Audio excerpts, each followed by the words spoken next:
लक्षपेक्षा अधिक महिलांना आपण 3000 इतका जो लाभ आहे तो जुलै आणि ऑगस्ट महिन्याचा वितरित करण्यात आला। आणि मार्गदर्शक आदरणीय केंद्रीय मंत्री गडकरी साहेब, राज्याचे सन्मान्य उपमुख्यमंत्री आदरणीय देवेंद्रजी फडणवीस साहेब आणि राज्याचे उपमुख्यमंत्री व अर्थ व नियोजन मंत्री आदरणीय अजितदादा, व्यासपीठावर उपस्थित असणारे गिरीश महाजन साहेब, आतराम बाबा, बावनकुळे साहेब, जयस्वालजी, सावरकरजी, मेघेजी, पारवेजी, आशिषजी देशमुख, विकासजी कुमारे, सुरेखाताई, उपस्थित सर्वच सन्मान्य मान्यवर, विभागाचे सन्मान्य सचिव, जिल्हाधिकारी, इथले आयुक्त, सर्वच सन्मान्य अधिकारी, सन्मान्य पत्रकार आणि खऱ्या अर्थानं आपल्या या राज्याच्या 3 ज्येष्ठ लाडक्या भावांचे आभार मानण्यासाठी आणि त्यांच्या समोर आपला आनंद व्यक्त करण्यासाठी जमलेल्या माझ्या सर्वच माता भगिनींनो, मी राज्याचे मुख्यमंत्री आणि दोन्ही उपमुख्यमंत्र्यांचे आपल्या सगळ्या जणींच्या वतीने मनापासूनचे ऋण व्यक्त करते की खऱ्या अर्थानं आपल्याला सक्षम करणारी ही मुख्यमंत्री माझी लाडकी बहीण योजना या 3 भावांनी आपल्यासाठी आणली। आणि खऱ्या अर्थानं आपल्या सख्या भावाच्या तोडीने जर आपला कोणी विचार केला असेल तर या आपल्या 3 लाडक्या भावांनी केला, म्हणून मी आपल्या सगळ्या जणींच्या वतीने आज त्यांचे मनापासूनचे ऋण व्यक्त करते। आजचा हा दिवस आमच्या सगळ्यांसाठीच अतिशय आनंदाचा दिवस आहे, कारण 17 ऑगस्टला राज्याचे सन्मान्य मुख्यमंत्री आणि दोन्ही उपमुख्यमंत्र्यांच्या मार्गदर्शनाखाली राज्यस्तरीय वितरणाचा पहिला वचनपूर्ती सोहळा आपण आयोजित केला आणि त्या वचनपूर्ती सोहळ्यामध्ये 1,07,00,000 पेक्षा अधिक महिलांना आपण 3000 इतका जो लाभ आहे तो जुलै आणि ऑगस्ट महिन्याचा वितरित करण्यात आला। 1 ऑगस्ट पासून 24 ऑगस्ट पर्यंत ज्या माझ्या माता भगिनींनी या योजनेअंतर्गत अर्ज केले त्या पात्र अर्जांचे जवळपास 52 लाख भगिनींना आजच्या या सोहळ्याच्या निमित्ताने आपण 3000 इतकी जो त्यांचा सन्मान निधी आहे हा वितरित करत आहोत। आणि खऱ्या अर्थानं 1,60,60,00,000 पेक्षा अधिक लाभ देणारी ही पहिली योजना देशातली ठरलेली आहे, याचा निश्चितपणाने आम्हाला सगळ्यांनाच अभिमान आहे। आज मोठ्या संख्येने इथं माझ्या माता भगिनी उपस्थित राहिल्या। खरं तर आम्ही नियोजन करत असताना साधारणपणे 40,000 इतक्या माता भगिनी उपस्थित राहतील असा आमचा आणि स्थानिक प्रशासनाचा अंदाज होता, पण जी योजना आदरणीय मुख्यमंत्री महोदयांनी आणि दोन्ही उपमुख्यमंत्री महोदयांनी आपल्यासाठी आणलेली आहे त्याचा आनंद आणि उत्साह इतका आहे की आज या पटांगणासहित आणखीन 3 सभागृह आम्हाला ऐन वेळेला त्या ठिकाणी घ्यावे लागले आणि तिथं सुद्धा माता भगिनी आज उपस्थित राहिलेल्या आहेत। साधारणपणे 60,000 पेक्षा अधिक माझ्या माता भगिनी आज या 3 लाडक्या भावांचे आभार आणि त्यांच्या समोर आनंद व्यक्त करण्यासाठी आलेले आहेत।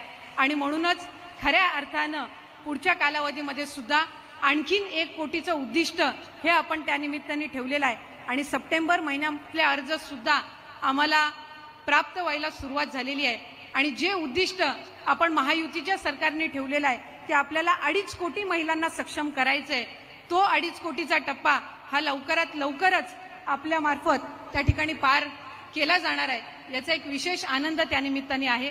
अनेकींचे आम्ही मतं जाणून घेतली, बऱ्याच जणींनी आमच्याकडे आनंद व्यक्त केला।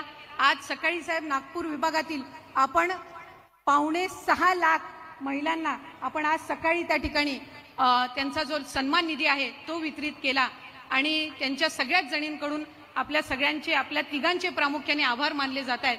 आणि खऱ्या अर्थानं विभाग म्हणून ही महत्त्वाकांक्षी योजना आम्हाला आज राबवायला मिळाली, याचा निश्चितच आम्हाला आनंद आणि अभिमान आहे। पुढच्या कालावधीमध्ये अधिक चांगल्यारीत्या ही योजना आणखीन लाभार्थ्यांपर्यंत पोहोचवण्याचं काम हे विभागामार्फत करण्यात येईल।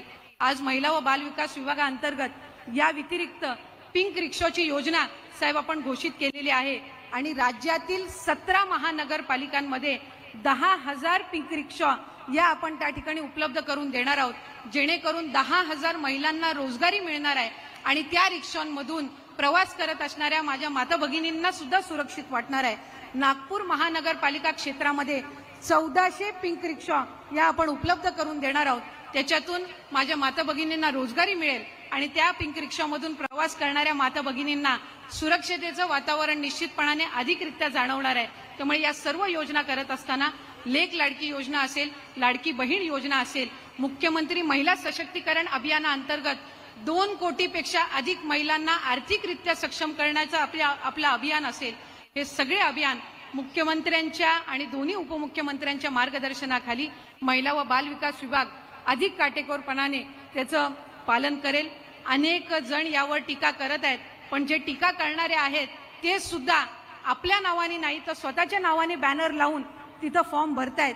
काहींनी साहेब हाही प्रयत्न केला की चुकीचे अर्ज भरून कसा या माता भगिनींचा लाभ अडवता येईल, हा सुद्धा प्रयत्न करण्यात आलेला आहे। पण आम्ही विभाग म्हणून हा निर्णय घेतलेला आहे की जे काही 50,000 फॉर्म रिजेक्ट झालेले आहेत यांना सुद्धा पुन्हा फॉर्म भरण्याची संधी ही आपण सप्टेंबर महिन्यामध्ये देणार आहोत। त्यामुळे कोणीही या योजनेअंतर्गत लाभापासून वंचित राहणार नाही, हा प्रयत्न विभाग म्हणून करत आहोत। त्याचबरोबर माझ्या अंगणवाडी सेविका, माझ्या मदतनीस यांनी जी मेहनत या योजनेमध्ये घेतलेली आहे ती उल्लेखनीय आहे आणि म्हणूनच नवरात्राच्या पार्श्वभूमीवर जे इन्सेंटिव्ह आपण या योजनेअंतर्गत देत आहोत ते सुद्धा देण्याचं प्रयोजन हे आम्ही नवरात्रीच्या पार्श्वभूमीवर करत आहोत।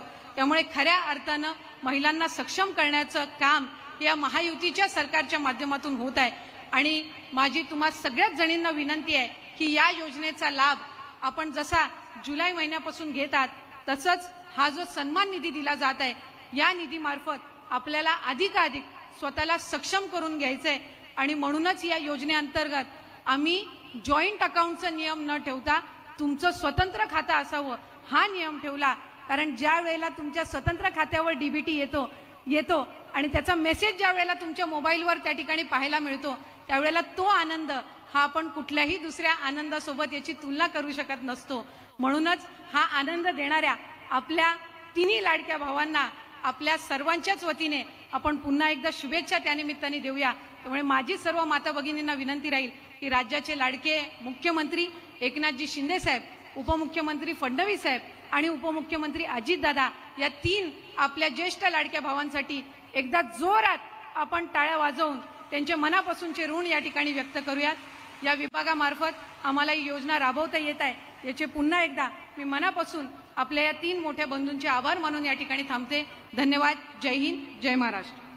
शकत नसतो म्हणूनच हा आनंद देणाऱ्या आपल्या तिन्ही लाडक्या भावांना आपल्या सर्वांच्याच वतीने आपण पुन्हा एकदा शुभेच्छा त्यानिमित्ताने देऊया। त्यामुळे माझी सर्व माता भगिनींना विनंती राहील की राज्याचे लाडके मुख्यमंत्री एकनाथजी शिंदे साहेब, उपमुख्यमंत्री फडणवीस साहेब आणि उपमुख्यमंत्री अजितदादा या 3 आपल्या ज्येष्ठ लाडक्या भावांसाठी एकदा जोरात आपण टाळ्या वाजवून त्यांच्या मनापासूनचे ऋण या ठिकाणी व्यक्त करूयात। या विभागामार्फत आम्हाला ही योजना राबवता येत आहे याचे पुन्हा एकदा मी मनापासून आपल्या या 3 मोठ्या बंधूंचे आभार मानून या ठिकाणी थांबते। धन्यवाद। जय हिंद, जय महाराष्ट्र।